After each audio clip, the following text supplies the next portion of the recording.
Hi, it's Dr. Linda Burke, and I feel like I'm trying to beat the clock because I have very little charge left on the camera. But I want to, number one, wish everyone happy Mother's Day who celebrate Mother's Day. I am blessed to be a mom. I remember when this day would be a day of sadness for me during my infertility journey. This is a day that I used to actually go into hiding because I felt so ashamed and embarrassed that I couldn't have children. Thank God those days are behind me. I have two wonderful young adult sons who have blessed me with the honor of being their mom. Mother's Day is also a day of sadness for me because I think about maternal health in this country. And I think about Anthony Wallace, the former husband of Dr. Shannice Wallace, who left this earth in 2020. She was a pediatric chief resident and from complications of preeclampsia.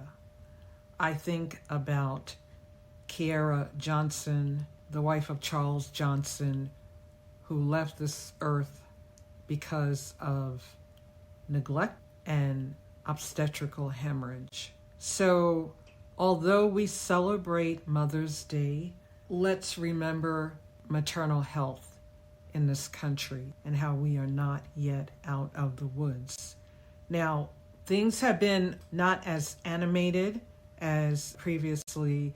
Folks used to make a lot of noise about maternal health, and then things got, I won't say radio silent, but things got a little quiet. That might change, long story short. CDC dropped the 2024 maternal mortality rate.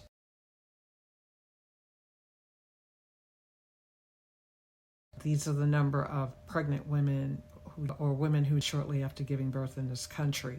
And the numbers are up. 688 women died from birth complications. And we know that 80% of the maternal mortality rate in this country is preventable. And so if you multiply 80 times 688, that means that roughly approximately 550 mothers should be here celebrating this day, taking their children to the park, doing the things that mothers do. 550 of those mothers are not here. And that just keeps me, I won't use the word fighting, but it keeps me highly engaged in terms of raising continuing awareness about how these things can be prevented. I have started a new journey in machine learning, also known as artificial intelligence, because I really think that there is a role that AI can play in terms of reducing these numbers and having better outcomes. I'm not going to go into detail about it now, but look to hear from me about these initiatives in the near future. In the meantime, if you are an expectant mother, I encourage you to start using ChatGPT in a way that will help you understand what's going on during your pregnancy. For example, ask ChatGPT what question you need to ask your healthcare professional, the person who's taking care of you. There's certain things called prompts, meaning the questions that you would ask ChatGPT. And so give ChatGPT a little of your history, your age, how many weeks pregnant you are, and what your concerns are, and see the answers and the responses that you get. And if those responses are something that makes sense to you, then act on them. The AI is never going to replace a healthcare professional. And any advice that you get from ChatGPT, you should always check it out with your healthcare professional.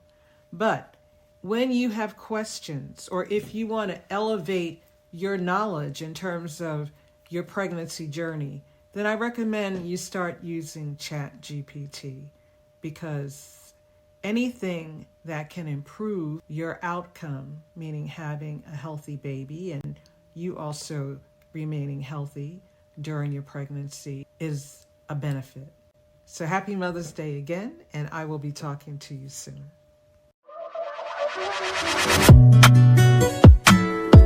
Don't play